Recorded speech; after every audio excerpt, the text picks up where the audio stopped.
Om Sahana Vavatu Sahano Bhunaktu Sahaviryam Karavavahai Tejasvinavadhitamastu ma vidvishavahai. Om Shanti Shanti Shanti. Samastajana Kalyane Niratam Karunamayam Namami Chinmayam Devam Sadgurum Brahma Vidvaram. We are at the last part of chapter 11, the cosmic form. In this chapter we see finally Lord Krishna, having shown his universal form, Vishwarupa, coming back to his original form as per the request of Arjun, and also leads Arjun to the next level of spiritual progress, devotion. Devotion is essentially surrendering ourselves to the Lord. That is true prostration. In surrendering the ego unto the Lord, we have to bring to His feet nothing but a dirty bundle of animal vasanas, petrified in our own stupidity and lust. Gurudev writes this very strongly. Devotion cannot be without a complete surrender of ego. And the surrender of what? Not fruits and vegetables or prasad and some preparations. That's what we usually do, thinking that that will please God, or showing the arati and agarbattis. True offering is offering our vasanas completely. In fact, when we burn the camphor or show the light, we are basically saying, I am burning my vasanas at your feet. I am letting go of my vasanas, inherent tendencies, not anymore to pursue them, because I want to reach you. I want to completely love you and nobody else and nothing else. Therefore, surrendering ourselves, which means a mere, not a mere physical act of falling at His feet, but completely giving up that identification or pursuits of our vasanas.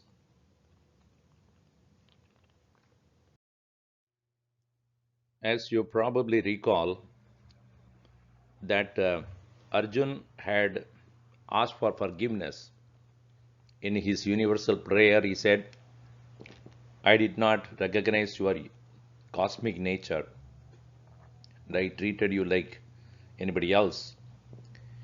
Arjun asked for forgiveness for his mistake, earlier treating the Almighty Lord disrespectfully due to ignorance. Gurudev used to say, we are essentially divine. The divinity in us is hidden, unseen, unrecognized. And essentially we are that divine nature of the Lord only, but we continuously ignore it. While our focus and attention is about the world, about acquiring maximum from what the world has to offer, or pursuing our senses and its demands. We totally ignore our divine self waiting very patiently for us to turn within. In the same way as Arjun had mistakenly understood Krishna as a mere human, treated him as like a friend, treated him like anybody else, only to realize later on that the one whom he treated like that is none other than the very substratum and support of the whole universe, without whom not even a single blade of grass can grow. By that very thought, how I mistakenly ignored him, disrespectfully treated him. Arjun is asking for forgiveness, and he says, "Forgive me, O Lord, like a father does to his son, friend to a friend, and lover to a beloved." This forgiveness he is asking for is to not only just excuse me, I did something wrong, but not only in this life, for lives together we have ignored. After all, as an animal, as a lower level of existence, we don't even recognize the divinity that is present within. Pursuit of highest consciousness, awareness is exclusively for human because we are capable of thinking and evolving. So many lives have passed in all of us where we have completely ignored due to absence of knowledge. But when we gain the correct knowledge and yet when we ignore, that is an unpardonable mistake. Here, like a father forgives the son, for after all, father sees himself in his son. A friend to his friend, because after all, he shares the same joys, same sorrows, same values, same interest. Like a beloved and the lover, lover and the beloved, because they see themselves in each other. They like to be in company with each other. So in the same way, O Lord, may you forgive me for the mistakes I have committed. Further to this, the next topic is the vision of the unknown realm is what is given to Arjun by Lord Krishna. Nobody has seen this before, that cosmic form. But seeing that or continuing to dwell on that is most difficult because you are entering into a zone or area where you have never been. Transcendence from the known to the unknown is the leap in meditation. Yet fear grips because the ego has to set aside its limitations. It is like many of us have fear of entering into a dark room. If there is a pitch dark room, how many of us readily enter without getting any sign of hesitation? We enter only if we know that we have company, we have someone, we have something. But if it is completely a solitary place, nobody is there, nothing is there, completely dark, we are afraid. That is how we are afraid of pursuing anything that is new. Even in a spiritual pursuit, we want people around us, along with us. If you are going to the bhajan, I will also come. If you are going to the lecture, I will come. If you are not going, I am not going. As though it is a collective process. Spiritual journey is all by yourself, alone. And in this journey, finally you have to reach a point when no one, nothing can accompany you. In that deep chamber of meditation where it is only solitude, alone, the ego that is even accompanying us constantly also has to be let go. The ego cannot be easily rejected or ignored because it has been holding the fort for a long time. The ego does not let go and therefore ego is afraid, the individuality is afraid to lose itself. From the known to the unknown is a leap in meditation. And that requires boldness, adventurous spirit, and ready to take on whatever comes. Hanumanji, that example is seen in Ramayana.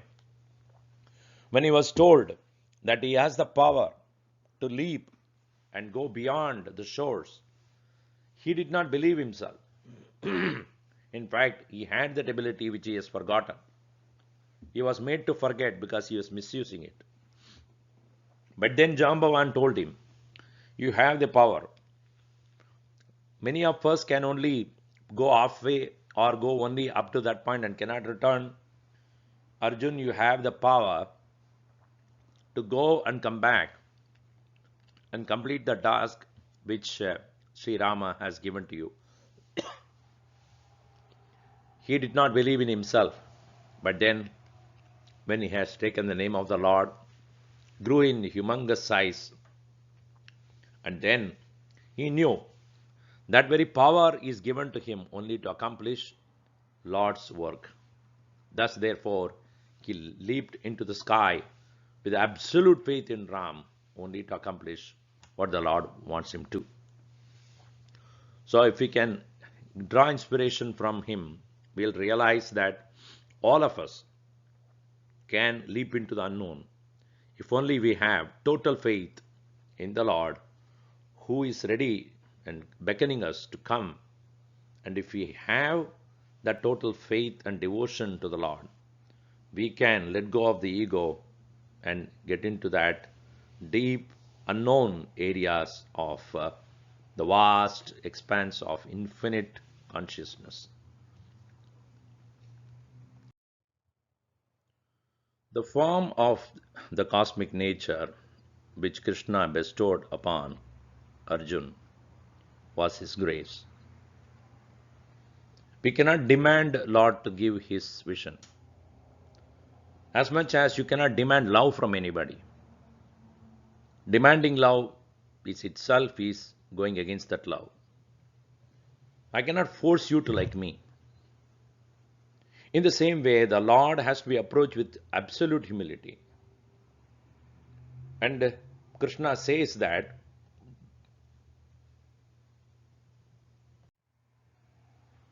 this form that I gave, due to my grace alone, you could see the cosmic form. No one has seen this before.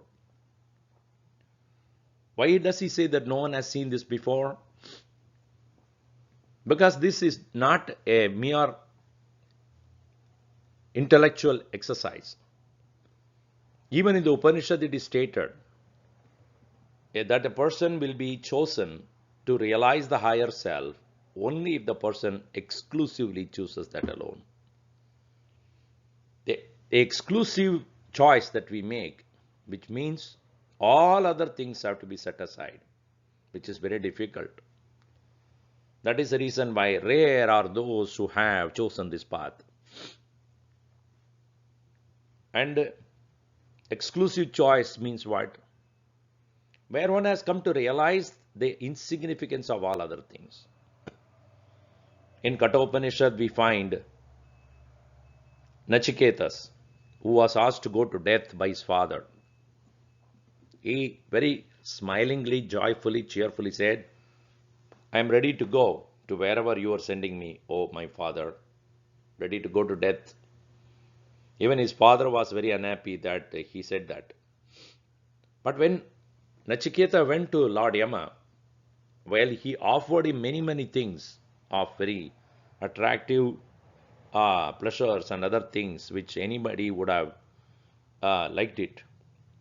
But Nachiketa said, no, all these things that you are offering are all limited, temporary, draining my senses.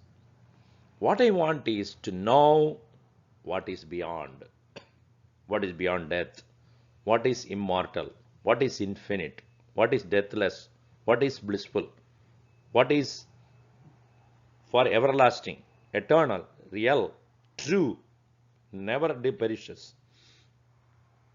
So when he asked for it, not that he had done any serious study of Vedas or had done many rituals, That's why Krishna says, not by study of Vedas, charity, rituals, or austerity, this vision can be obtained. It is an exclusive choice one makes out of one's own understanding. This is not to deny that one should not study Vedas, one should not give charity, or one should not conduct rituals, or one should not practice austerities. No.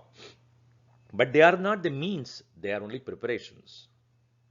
They prepare the mind to make this choice. It is like, I often have said, you have a bed, you have the beautiful, atmosphere out to sleep, dark room, air condition is on, because it is very outside, it is very cold, so you put the warm weather, warm temperature, drawn the curtains, and a very cozy bed that you have got.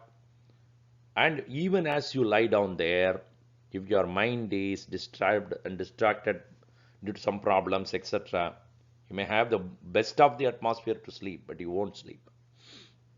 Why? Because your mind is not prepared. In the same way, if the mind is not prepared, mind does not have the total love for achieving the highest, any other preparation, how much ever you do, will be a waste. But when you have that love and absolute choice for that one alone, then all the things that you do will help you to reach there. So not even gods in the denizens have seen this cosmic form. He makes Arjuna realize that what he has got is an exclusive form of the Lord. Even in the worldly life we find many people take to many different professions, many different things, and very often people keep on changing their line of work, or choose this and that, which is not really what they want to do.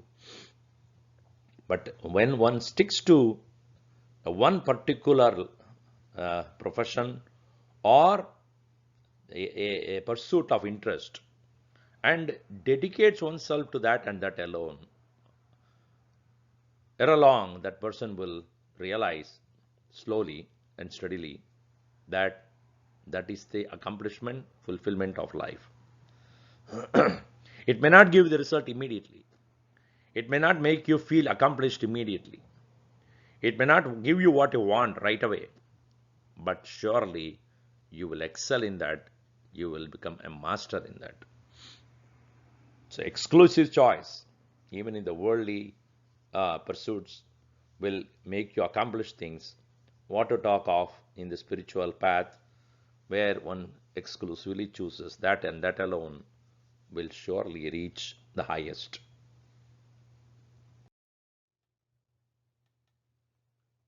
When we thus decide to engage, if at all, in this path exclusively, if at all that thought comes to you, I'm sure it is grace only. Manushyatvam, Mumukshutvam, Mahapurusha Samshayah. These are all considered as three kinds of blessings according to Shankaracharya. Durlabam Trayam Eva Etat Devanugraha Etukam. It is due to the grace of the Lord alone, these three things that come to us. Being a human, having the exclusive desire to liberate oneself, and also having the opportunity to learn from a master. Gurudev, Swami Chinmayananda had, out of his compassion to all of us, even though he could have remained quietly meditating in the Himalayas, yet decided to come down to teach us, guide us, help us, lift us to the highest. If he had not done that, that is also God's grace. If he has not done that, we would not be where we are right now. We are exclusively, entirely, ever indebted to the compassion of the Lord, which came in the form of Pujya Gurudev. So, being a human, having this desire to liberate and the opportunity to learn from a master. So when we thus undertake this journey towards the infinite, towards the unknown, towards the absolute, we cannot start with an abstract concept, an idea.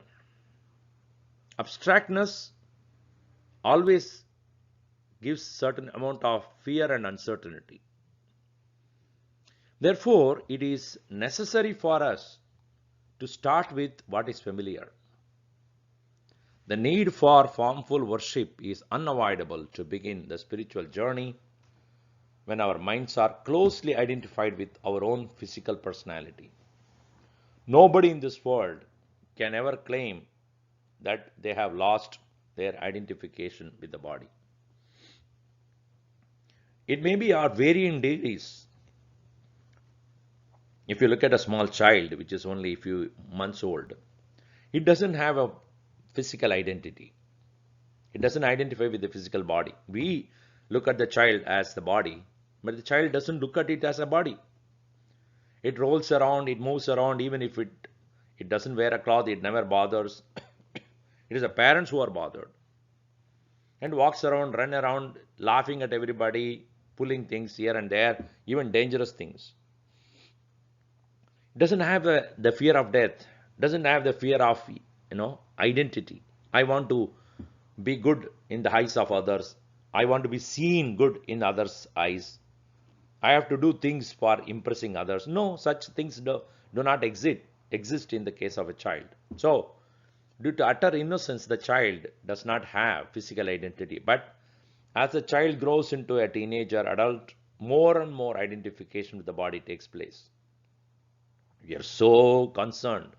We are so attentive to make sure that we are looking impressive, dressing properly, speaking in such a way that others are impressed, smiling, having the latest things in our hand. It's all the identity crisis. We wanted to show off that we are pleasing, we are lovable, we are a person of knowledge or wisdom, a person of certain values, all these things. So long as we have this kind of total identification with the physical body, it is impossible for us to meditate, think about the abstract nature of God.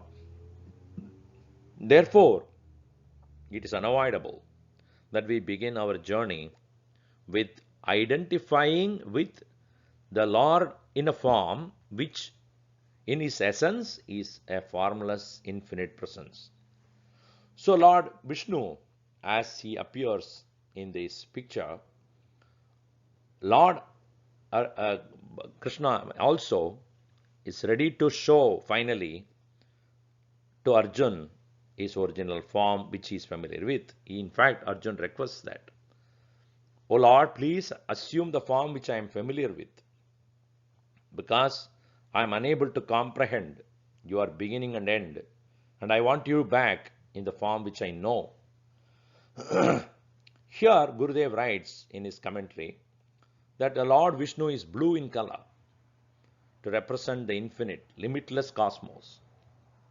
He is clothed in yellow, the color of earth, the finite and the limited. Please understand, every symbol is to symbolize something which cannot be otherwise thought of. It is like this. When you write few things in prose, it is one way. When the same thing is written in poetry, it elevates your mind. Is it not? It has a rhythm. It has a pattern. It has keeps you mind easy to remember. That's why all our scriptural texts are written in a poetic form. So from the prose to the poetry, from poetry to a picture form, the picture can tell more than what words can tell. The beauty of a picture, however much you describe, still you have to imagine only. If I am explaining about the beauty of Niagara Falls to you, you can, if you have never seen, how much ever I explain, still you cannot really understand the beauty of it unless you go there and look at the waterfall. So, when it comes to a picture, it is more telling, more conveying, more closer, more appealing than a mere poetry. Now, from the picture to a sculpture, three-dimensional, it has a depth, it has a greater dimension, it has a greater potency to attract you. So, as we go further and further, we find that the form of the Lord, as represented here with the color of blue, the color of blue representing the infinite nature of the cosmos. So, as Gurudev would write that all the symbols in Hinduism are all meant to lift our mind from the finiteness to the infinite, from the limited to the unlimited, from the known to the unknown, to the seen to the unseen, from the limitations of the intellect to the limitless consciousness. So, Lord Vishnu is seen as blue in color, but wrapped in yellow. That is to say, the infinite Lord has assumed the finite form to bless us. The yellow cloth that he wears is to say, I am as though conditioned into this finite nature. He also has few things in his hand. One is the conch. Conch is the call of the divine. As you know, in our tradition, when an auspicious program is about to start, there is a blowing of the conch. That is to say, we are calling on all of you, please pay attention. Here, something very auspicious happening. As much as you have seen in the temple ringing the bell, it is the same. Instead of blowing a conch, you can ring the bell, or you can do both. It is to draw your attention to something which is divine, auspicious happening. Agamartam tu devanam, gamanartam tu rakshasam, kurve kantaravam tatra devadahvana lakshanam. Here we are inviting the auspicious powers and getting rid of inauspicious thoughts and influences. So, that conch blowing is to draw our attention to our final goal, to discover the divinity within. And when we listen to that call and go towards the Lord, then he gives wisdom, which is represented by the lotus. The lotus, as you all know, I have told you about this before also, lotus represents the detached way of living in this world. In the world, even though we have to live, no doubt, but it is our choice to get drowned by the situation or to float above them. Like the lotus, even though living in the water, never gets drowned, it always floats. In the same way, divinity in us can be discovered and lived in this world. While living in this world, we will not be sinking. So, that wisdom is what will Lord provide when we listen to the call and reach Him. If we don't listen to the call, then the Lord would not hesitate even a moment to use His club. Club is to punch those who reject the divine, and the discus chops the one who takes the path of violence. As Bhagavan already said in 4th chapter itself, those who are working against the order of the world, dharma, and takes to adharma will not be spared. I will definitely make sure that they are punished and they are given the right treatment to come back to the divine order. So, if we fail to listen to the call and walk towards Him, the world of situations will continuously punch us through various problems within and without, and that is the use of club by the Lord.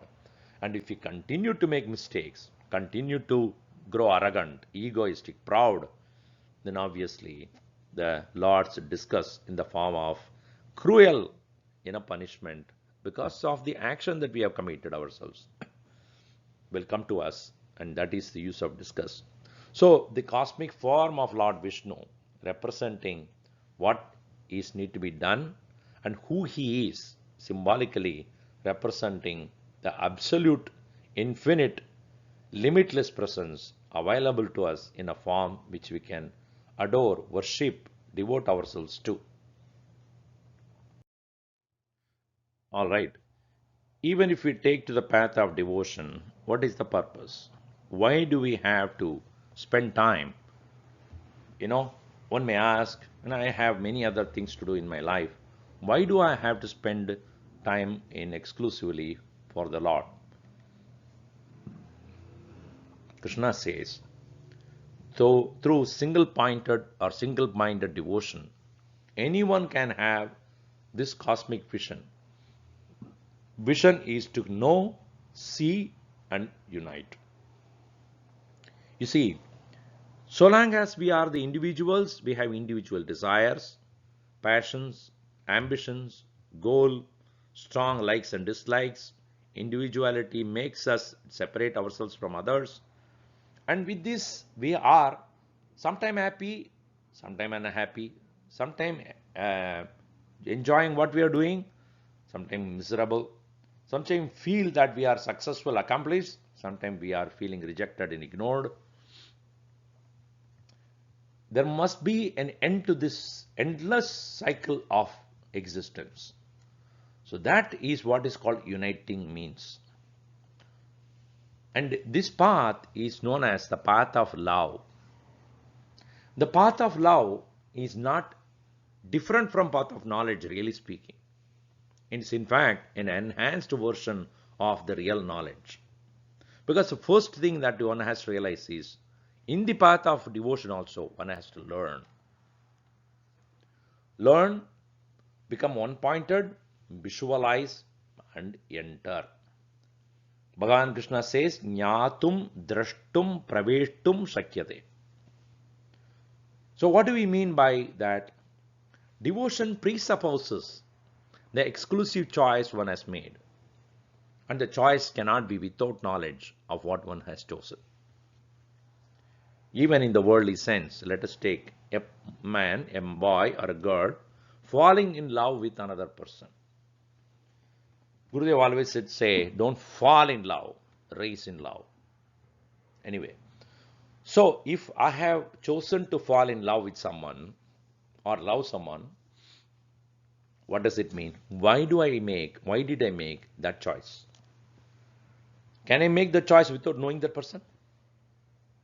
I just want to love somebody. Anybody who comes, please, I love. Then it's not love, it's a lust. Love means you know.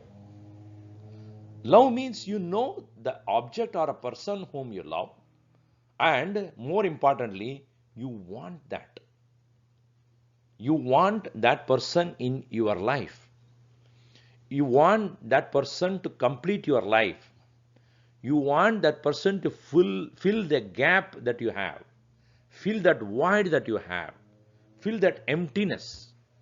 Is it not? So therefore, you are aware of the emptiness. You are aware that the person alone can fill the emptiness, according to you. And that emptiness can be filled.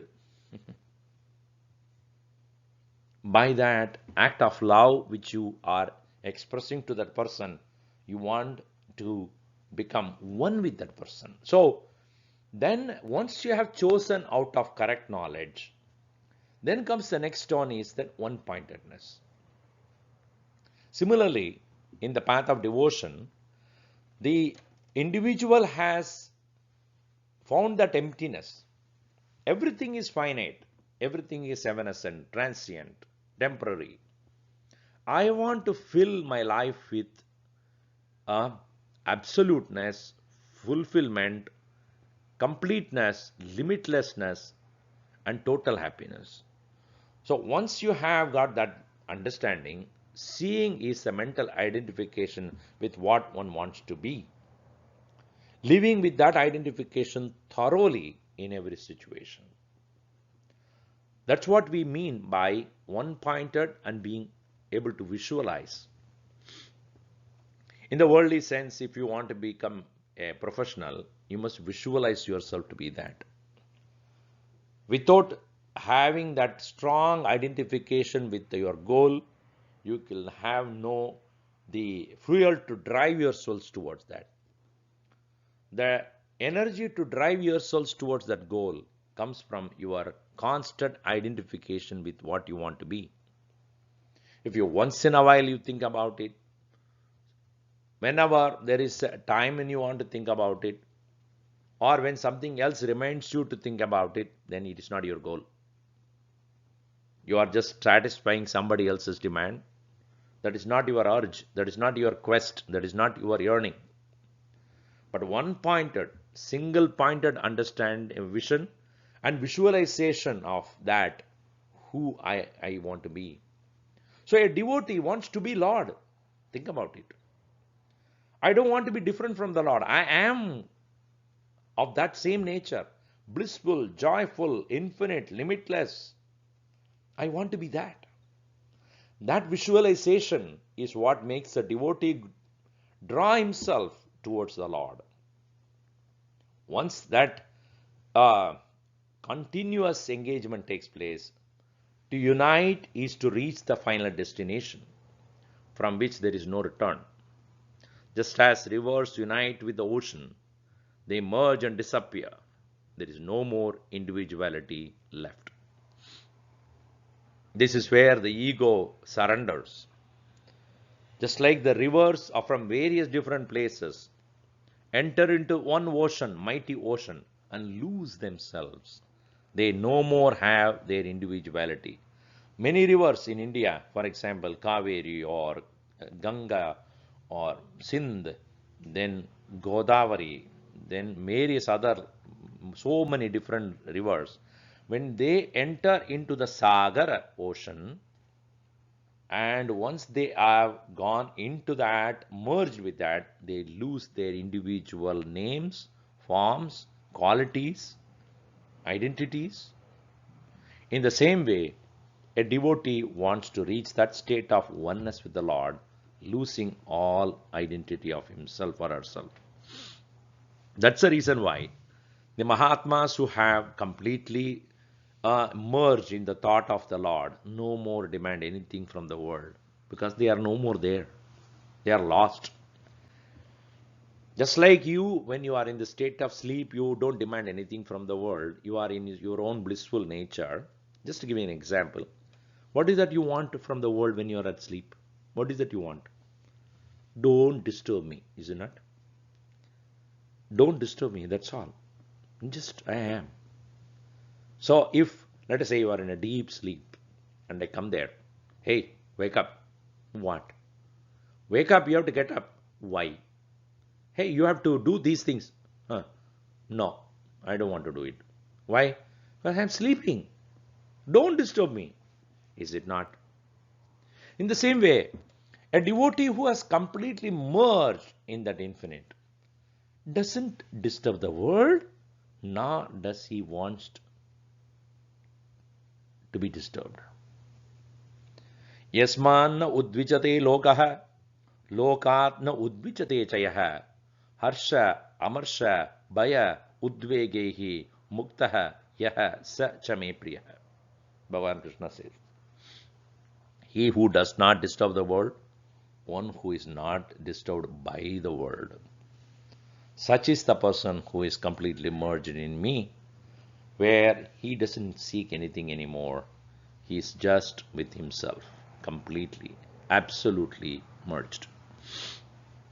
So is the final entry, united with the Lord, union with the Absolute. So, Jnatum, Drashtum, Praveshtum Shakyate, Ananya Bhaktya. The Lord says with that absolute devotion, the final result is you can know, see, and enter into me. Now the question is, what are the steps that we should take to reach Him?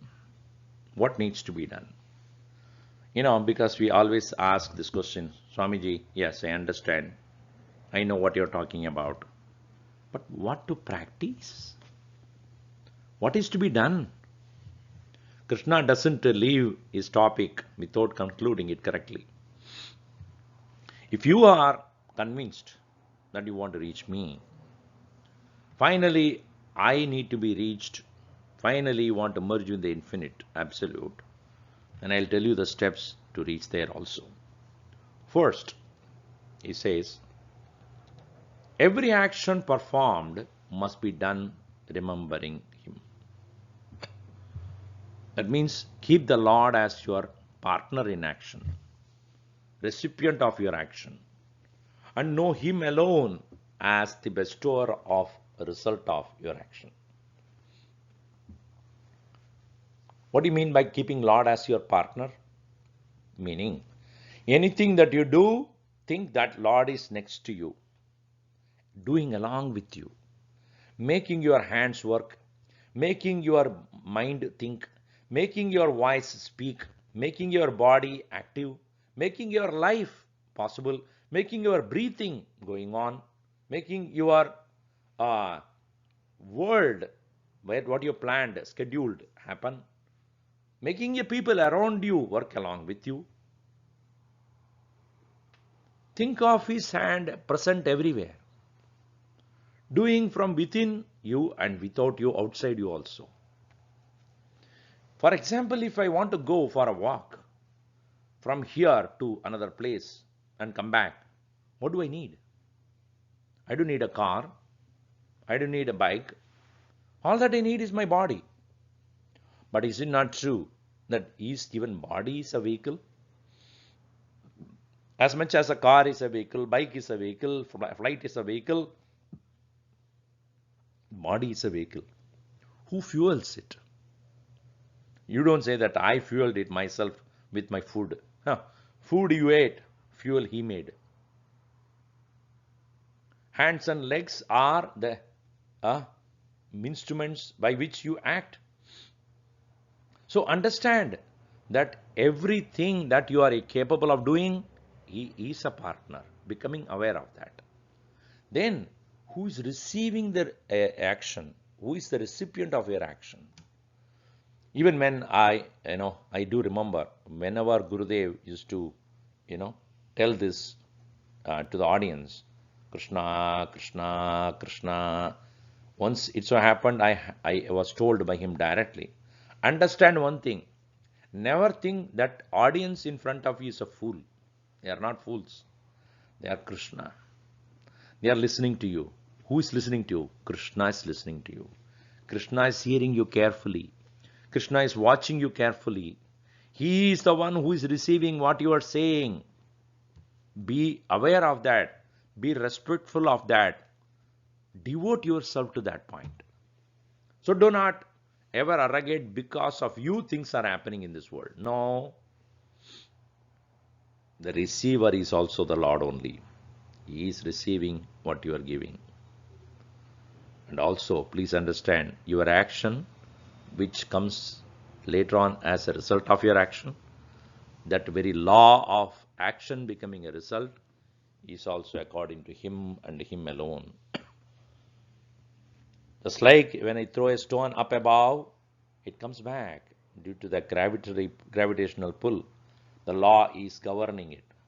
In the same way, every law that is going on in this world, including the law of karma, which is so inscrutable, is also the Lord's hand. So therefore, engage in action. In every action that you perform, it must be done remembering the Lord. Second, keep him as the goal of your life. While dealing with every situation or person, do not forget that your goal is peace, love, harmony, friendship, and compassion. Remind yourself again and again when you see the picture of your beloved Lord. Remember that we are not here in this world to create trouble, to disturb, to cause violence, to disunite people, to divide, to bring hatred, disharmony. No.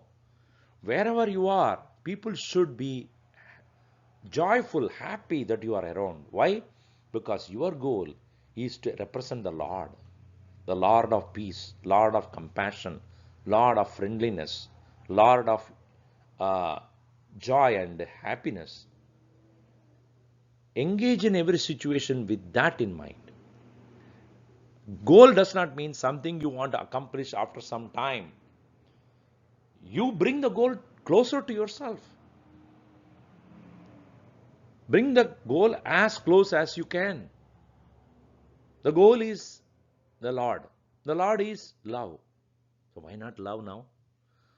The goal is the Lord. Lord is compassion. Why not be compassionate now? The goal is the Lord. Lord is peace and harmony. Why not you bring him here? So in every interaction, every situation, try, remember that. Bring that goal closer to yourself. That is the second step that we need to take. Third, give exclusive attention to him. To build a strong relationship with him, spend exclusive time in remembering him as well. Prayers, meditation, and study will help. An exclusive attention is to strengthen yourself. Just like a person is using the knife throughout the day, ask any barber, a person who's using knife to shave or to, his job is to, cut the hair, etc. At the end of the day, he will sharpen it, because next day when he starts to use that, he must have no problem with that. A person chopping the vegetable in a restaurant, throughout the day he is using the knife to do that. At the end of the day, he sharpens before going to bed. Why? Next morning when he starts the work, the sharp knife will help him to cut the vegetables without problem. When you have decided to take a long journey tomorrow, you prepare the vehicle today, tonight, charge it. If you have an electric car, charge it or fuel it properly, so that next morning when you wake up and start driving, you have no problem. You don't get stopped. You don't have to be afraid, oh, I will run out. No. In the same way, when you end the day or at the very early part of the day, before you begin your adventures with the world, exclusive time, drawing inspiration from the Lord by lovingly praying, meditating upon him, or knowing more about the nature of the Lord through study. That will help a lot, and they help exclusively to have a relationship with the Lord of your heart. Next, remain unattached to the vagaries of daily life. Do not spend too much time mulling over the happenings around you. Not worth your time. Our mind gets very easily polluted by the negativities around us. Things cannot change. We can change. Our perception of things can change. And therefore, do not worry too much about what is happening around politics, economics, this and that. They have their place. There are enough people thinking about it. You don't need to. So do not, spend your precious time of everyday life in thinking about vagaries, situations of life. Remain unattached. Yes, it is happening. Let it happen. And if my contribution, if I have to do something to change it, I may do it so. But I know very well that everything changes today. Tomorrow it changes to another thing. So nothing remains permanent. So don't get too much attached to things. And finally, never entertain hatred and jealousy. Maintain friendly relationship with everyone around you. Do not be too concerned about others' attitudes towards you. Do not worry about what others are thinking about you. Do not worry about others, what others are judging. Maybe their attitude towards you is not right, but that doesn't stop you to love them. Doesn't stop you to include them. Do not have, a hatred, any hatred or jealousy, because that will draw your energy, disturb you while meditating, drain your unnecessarily your mental uh, power, and thoughts will go towards that, and you will not be able to focus upon what you want to accomplish. So make your mind clean and simple. So in this chapter 11, Bhagavad-Gita, finally the Lord said, me, the goal you reach through the path of love. And the path of love will be taken up in the next chapter exclusively. Om Sarve Bhavantu Sukhinah Sarve Santu Niramayah Sarve Bhadrani Pashyantu Ma Kaschid Dukkha Bhavet. Om Shanti Shanti Shanti. Harihi Om Shri Gurubhyo Namaha. Harihi Om.